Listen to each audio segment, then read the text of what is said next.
इस कहानी की शुरुआत साउथ अफ्रीका के एक नेशनल पार्क से होती है, जहां कुछ शिकारी रात के अंधेरे में उस नेशनल पार्क के शेरों का शिकार करने आए हुए थे। जहां उन्हें एक शेर का परिवार एक ज़ीब्रा को खाते दिखाई देता है और सभी शिकारी इस मौके का फायदा उठाकर उन सभी शेरों पर अंधाधुंध गोलियां बरसाना शुरू कर देते हैं, जिससे वो सभी शेर मारे जाते हैं। जिसके बाद वो शिकारी उन मरे हुए सभी शेरों को अपनी गाड़ियों में भर लेते हैं, मगर दो शिकारी वापस जाल बिछाने के लिए वहीं रुक जाते हैं। और तभी अचानक एक शिकारी को उसके पार्टनर के चीखने की आवाज सुनाई पड़ती है और वो उसकी तरफ जाता है, जहां वो ये देखता है कि उसका साथी शिकारी बुरी तरह से घायल है। और तभी अचानक से उसे शेर के गुर्राने की आवाज आती है और वो ये सुनकर बहुत घबरा जाता है और वहां से भागने की कोशिश करता है, लेकिन भागते भागते वो अपने ही लगाए जाल में फंस जाता है। और तब आता है वहां एक शेर जो बहुत गुस्से में होता है, जिसके बाद वो उस शिकारी को जान से मार देता है। जिसके बाद हम देखते हैं एक डॉक्टर को, जिसका नाम नेट था और वो अपनी दोनों बेटियां नोरा और मेयर के साथ उसी साउथ अफ्रीकन नेशनल पार्क में घूमने आया हुआ था। हाल ही में नेट की वाइफ का कैंसर के कारण निधन हुआ था। इसी वजह से वो अपनी बेटियों को उनकी माँ के पुराने गांव ले जाना चाहता था।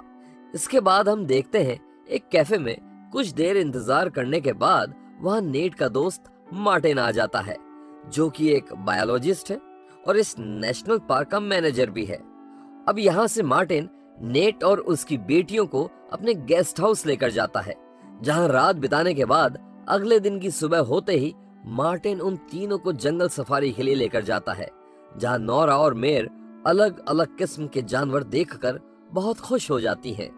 और सफर करते समय वो सभी एक साथ काफी अच्छा वक्त बिताते हैं। आखिर में वो घाटी के पास पहुंच जाते हैं, जहां उन्हें बंजी मिलता है, जो किसी भी इमरजेंसी सिचुएशन के लिए ट्रैंक्विलाइजर गन तैयार कर रहा होता है। तभी एक चट्टान के पास उन्हें शेरों का एक झुंड दिखाई देता है, जहां बंजी नेट और उसकी बेटियों को बताता है कि मार्टिन ने इन शेरों को इनके बचपन से पाल पोस कर बड़ा किया है। इसी वजह से ये सभी शेर मार्टिन को पहचानते हैं। इसके बाद मार्टिन उन शेरों के इलाके में जैसे ही जाता है, वैसे ही दो शेर मार्टिन से लिपट जाते हैं और उसके साथ खेलने लगते हैं। लेकिन तभी मार्टिन देखता है कि उसी झुंड की एक शेरनी के पंजे पर घाव है, जिससे वो समझ जाता है कि पिछली रात शिकारियों ने उन पर हमला किया था। इसके बाद मार्टिन बंजी को एक वेटरनरी डॉक्टर को लाने के लिए कहता है, ताकि शेरनी का घाव ठीक किया जा सके। इसके बाद मार्टिन नेट और उसकी बेटियों को पास ही के गांव में लेकर जाता है और जल्द ही वो सभी उस गांव में पहुंच जाते हैं। लेकिन वहां पहुंचकर वो देखते हैं कि उस गांव के सारे लोग मारे जा चुके हैं और चारों तरफ खून ही खून फैला हुआ है। और थोड़ी देर जांच पड़ताल करने के बाद मार्टिन को पता चलता है कि ये सब एक खूंखार शेर ने किया है। साथ ही मार्टिन नेट को बताता है कि वो शेर अभी भी उस गांव के आसपास ही है, क्योंकि लाशों पर लगा खून अभी भी ताजा ही है। इतना सब देखकर वो सभी की सभी गाड़ी में बैठकर वापस घर की तरफ जाने लगते हैं और मार्टिन कार में लगे रेडियो के जरिए मदद बुलाने की कोशिश करता है, पर उसका कोई फायदा नहीं होता, क्योंकि वहां तक कोई रेडियो सिग्नल नहीं पहुंच पाता था। तभी अचानक से उन्हें रोड पर एक बुरी तरह जख्मी गांव वाला मिलता है, जिसके बाद नेट और मार्टिन दोनों उस आदमी की तरफ जाते हैं, जहां वो आदमी उन्हें उसी खूंखार शेर के बारे में बताता है। इसके बाद नेट उस आदमी का इलाज करने की कोशिश करता है, लेकिन वो उसे बचा नहीं पाता है। दूसरी तरफ मार्टिन अपनी स्नाइपर लेकर शेर को ढूंढने निकल पड़ता है, जहां वो उस शेर को ढूंढते ढूंढते एक तालाब के पास पहुंचता है। लेकिन वो शेर वहां घात लगाए बैठा था और थोड़ी ही देर बाद वो शेर मार्टिन पर हमला कर देता है, जहां मार्टिन भी उस पर तुरंत गोली चलाने की कोशिश करता है, पर उसका निशाना चूक जाता है। वहीं दूसरी ओर गोली की आवाज सुनकर नेट, नोरा और मेयर तीनों बहुत घबरा जाते हैं। जिसके बाद नेट मार्टिन का पता लगाने के लिए जंगल में थोड़ा अंदर जाता है और तभी उसे वहां वो शेर दिखाई देता है जो उसकी तरफ तेजी से आ रहा था। जिसके बाद नेट डर कर तेजी से वापस अपनी कार की तरफ भागने लगता है। शेर का हमला करने से कुछ ही सेकंड पहले वो कार में घुसकर उसका दरवाजा बंद कर लेता है, जिससे शेर गाड़ी से टकरा जाता है। और अब वो शेर गाड़ी के अंदर घुसने की कोशिश करता है लेकिन घुस नहीं पाता है। और तभी उसे उस गाड़ी की एक खिड़की खुली दिखाई देती है जिसमें वो अपना पंजा अंदर डालकर नेट का पैर पकड़ लेता है। ये देखकर नोरा इंजन स्टार्ट करके ड्राइव करने लगती है और तभी नेट शेर के चेहरे पर लात मारकर खुद को उसके जबड़े से निकाल लेता है। लेकिन कुछ ही दूर जाकर वो गाड़ी एक पेड़ से टकरा जाती है और अब गाड़ी एक चट्टान के किनारे पर किसी तरीके से टिकी हुई थी। ये सब देखकर दोनों लड़कियां काफी डर जाती हैं, पर नेट उन्हें दिलासा देता है कि कोई ना कोई उनकी मदद के लिए जरूर आ जाएगा। पर सच्चाई तो ये थी कि वहां तक कोई रेडियो सिग्नल नहीं आता था और साथ ही उनकी गाड़ी भी अब खराब हो चुकी थी। तभी उन्हें एक वॉकी टॉकी पर मार्टिन की आवाज आती है जिस पर मार्टिन बताता है कि उसके पैर बुरी तरह से घायल हैं और शायद वो जल्द ही मरने वाला है। साथ ही वो नेट को कार में ही रहने की हिदायत देता है, पर नेट उसे यूं ही अकेला छोड़कर जाने से साफ इनकार कर देता है। जिसके बाद डॉक्टर होते हुए वो मार्टिन को घाव से खून रोकने का तरीका बताता है, जहां वो उसे अपने चाकू को लाइटर से गर्म करके उसे अपने घाव पर लगाने को कहता है ताकि उससे खून का रिसाव बंद हो सके। मार्टिन ने ऐसा ही किया लेकिन दर्द के मारे उसकी चीख निकल गई और उसकी चीख सुनकर वहां शेर भी आ जाता है। वॉकी टॉकी पर नेट उसे इंतजार करने को कहता है और बताता है कि वो ट्रंकलाइजर से उसकी मदद करने आ रहा है। साथ ही मार्टिन भी उन्हें बताता है कि शेर अब वहां से जा चुका है। इसके बाद नेट गाड़ी की छत पर चढ़कर गन से निशाना साधने लगता है, लेकिन तभी उसे वो शेर एक चट्टान से आते हुए दिखता है। मौके का फायदा उठाकर मेर मार्टिन की मदद करने के लिए उसकी ओर भागने लगती है और वहां नेट शेर पर गोली चला देता है, पर उसका निशाना चूक जाता है और शेर उस पर झपट्टा मारकर उसे गाड़ी की छत से नीचे गिरा देता है। जिसके बाद नेट उससे बचने के लिए गाड़ी के नीचे छिप जाता है, पर शेर वहां भी आने की बार बार कोशिश करता है और तभी अपनी पिता की जान को खतरे में देख गाड़ी के अंदर बैठी नोरा एक ट्रंकलाइजर इंजेक्शन लेकर उस शेर के पीछे इंजेक्ट कर देती है, जिससे शेर बेहोश होने लगता है और वहां से भाग जाता है। दूसरी ओर मेर मार्टिन को वापस ले जाती है, जिसके बाद नेट मार्टिन को गाड़ी के अंदर बैठाकर उसके जख्मों का इलाज शुरू कर देता है। इसके बाद मार्टिन उन्हें बताता है कि ट्रंकलाइजर का असर कुछ घंटों में खत्म हो जाएगा और वो शेर फिर से वापस आ जाएगा।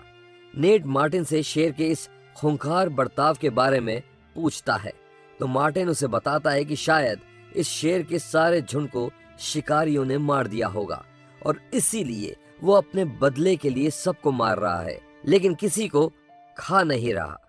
इतने में ही वहां अचानक से उन्हीं शिकारियों का झुंड फिर से आ जाता है, जिसके बाद नेट उन्हें पैसों का लालच देके उनसे मदद मांगता है। लेकिन जैसे ही वो गाड़ी के अंदर मार्टिन को देखते हैं, वो पहचान लेते हैं कि मार्टिन तो एक फॉरेस्ट ऑफिसर है। जिसके बाद वो गुस्से में आकर नेट को मारने की कोशिश करते हैं, लेकिन तभी वहां वो शेर आ जाता है और बारी बारी करके उन सभी की सभी शिकारियों को मारने लगता है।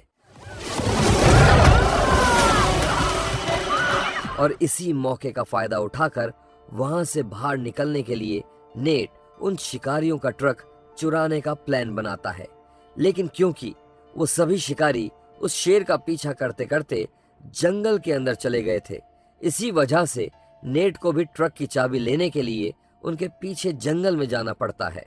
और वहां पहुंचकर नेट को एक एक करके सभी शिकारियों की लाशें मिलना शुरू हो जाती हैं, क्योंकि वो सभी शेर का शिकार बन चुके थे। और तभी नेट को शेर के गुर्राने की आवाज आती है, जिसके बाद वो पेड़ के ऊपर चढ़ जाता है और शेर ठीक उसके नीचे आ जाता है। और तभी पेड़ पर नेट के सामने एक सांप आ जाता है, जिसकी गर्दन पकड़कर नेट उसे नीचे खड़े शेर पर फेंक देता है और सांप को अपने ऊपर देखकर शेर भी वहां से भाग जाता है। इसके थोड़ी देर बाद पेड़ से नीचे उतरकर नेट शिकारियों की लाशें चेक करना शुरू कर देता है और थोड़ी देर ढूंढने के बाद नेट को एक शिकारी की लाश से चाबियां मिल जाती हैं। वहीं दूसरी ओर गाड़ी में बैठे मार्टिन और दोनों लड़कियों के ऊपर वही शेर फिर से हमला कर देता है और टूटी हुई खिड़की से कूदकर वो नोरा को पकड़ लेता है, जिसके बाद मार्टिन शेर से लड़ने लगता है और उन दोनों लड़कियों को गाड़ी से बाहर निकलने को कहता है। और उन दोनों लड़कियों के उस गाड़ी से बाहर जाते ही अचानक से वो गाड़ी शेर और मार्टिन को लेकर उस चट्टान के नीचे खाई में गिर जाती है। लेकिन नीचे गिरने के बाद भी शेर रुकता नहीं, बल्कि फिर से मार्टिन की ओर बढ़ने लग जाता है। लेकिन अब गाड़ी से चारों तरफ पेट्रोल लीक हो चुका था और जैसे ही मार्टिन शेर को अपनी ओर आते देखता है, तभी वो शेर से माफी मांगते हुए अपने लाइटर से कार को आग लगा देता है, जिसकी वजह से उसकी मौत हो जाती है। इन सब के थोड़ी देर बाद नेट वहां पहुंचता है। अपने दोस्त की मौत से काफी दुखी होता है, पर नीचे खाई में देखने पर उसे वो शेर कहीं भी दिखाई नहीं देता है, जिससे ये तो पक्का था कि वो शेर अभी भी जिंदा है। इसके बाद तीनों वहां से निकल जाते हैं, लेकिन थोड़ी दूर तक जाते ही उनका पेट्रोल खत्म हो जाता है, जिसके बाद वो एक पुराने स्कूल की तरफ जाते हैं, जहां नेट नोरा के घाव का इलाज कर सके, जो घाव उसे शेर से लड़ते वक्त आए थे। उस जगह पहुंच नेट नोरा का इलाज करना शुरू करता है और घाव का इलाज करने के बाद नेट बाहर पानी लेने के लिए आता है, लेकिन इतने में ही वहां पीछे से वो आधा जल चुका शेर आ जाता है, जिसे देखकर दोनों लड़कियां छुप जाती हैं। लेकिन जल्द ही वो शेर उन दोनों को ढूंढ लेता है, जिससे दोनों लड़कियां चिल्लाने लगती हैं। लड़कियों की चीख सुनकर नेट भागकर वहां आ जाता है और शेर पर गोलियां चलाने लगता है और गोलियों से डरकर शेर वहां से भाग जाता है। इसके बाद लड़कियों को उस पुराने स्कूल के अंदर ही रहने की हिदायत देकर नेट चाकू लेकर शेर से लड़ने निकल जाता है और थोड़ी ही देर में शेर का ध्यान अपनी ओर बताकर वो उसे स्कूल से दूर ले जाने में कामयाब रहता है। लेकिन अब वो शेर नेट पर हमला कर देता है और नेट चाकू से अपना बचाव करने की कोशिश करता तो है, पर वो शेर उसे कई गुना ज्यादा ताकतवर है और उसके पूरे शरीर पर दांतों से चीर फाड़ करने लगता है। लेकिन लड़ते लड़ते वो शेर ये भूल जाता है कि वो दूसरे शेरों के इलाके में आ चुका है और ये उन्हीं शेरों का इलाका होता है जिन्हें मार्टिन ने पाला हुआ था। वहां शेर जैसे ही नेट को खत्म करने ही वाला था कि तभी वहां दूसरे दो शेर आकर उस आधे जले शेर पर हमला कर देते हैं और उसे लड़कर उसे मार देते हैं। लेकिन नेट इतनी चोटों की वजह से वहीं पर बेहोश हो जाता है और जल्द ही वहां बंजी आ जाता है और उसे हॉस्पिटल लेकर जाता है। कुछ वक्त के बाद उसकी आंखें हॉस्पिटल में खुलती हैं, जहां उसके साथ में उसकी दोनों बेटियां भी मौजूद थी। दोनों अपने पिता को जल्दी ठीक होने का दिलासा देती हैं और कुछ ही समय के बाद वो नेट फिर से अपनी दोनों बेटियों को उनकी माँ के गांव में लेकर जाता है, जहां वो फिर से अच्छा समय बिताते हैं। तो ये थी बीस्ट फिल्म की सारी कहानी। आपको ये कहानी कैसी लगी हमें कमेंट्स में जरूर बताइएगा।